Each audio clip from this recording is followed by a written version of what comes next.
Realizačný tým z Veľkých Chlievan, chalani Veľké Chlievany, vráťte sa na svoje pozície, na svoje posty, ktoré máte obhajovať, alebo splňať si tam svoje povinnosti, vráťte sa tam, pretože súťaž bez vás nemôže fungovať.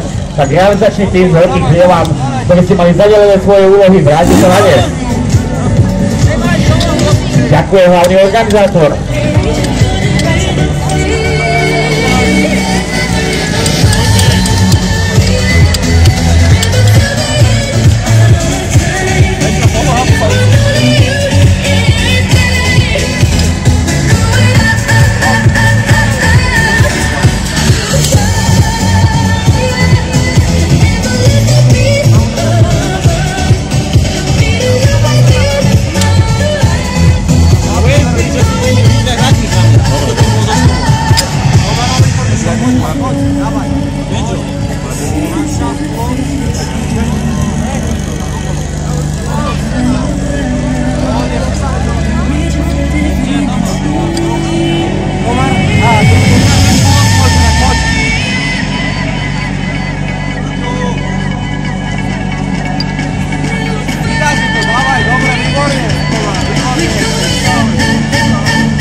Ďalší tým, ktorý môže zamiešať nejaké poradie v tej klasickej kategórii, je partia chalanov, ktorí si chystajú základňu, a to Trenčín, Opatová, muži klasický.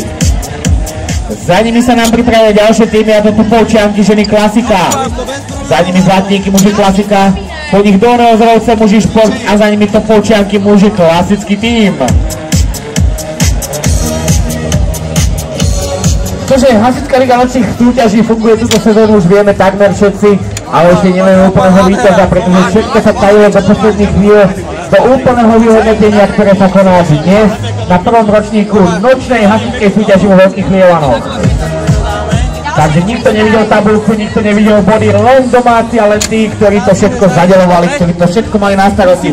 Dnes bude tá najväčšia sláva nočnej hasičskej ligy nočných súťaží.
Trenčín, Opatová, klasika muži.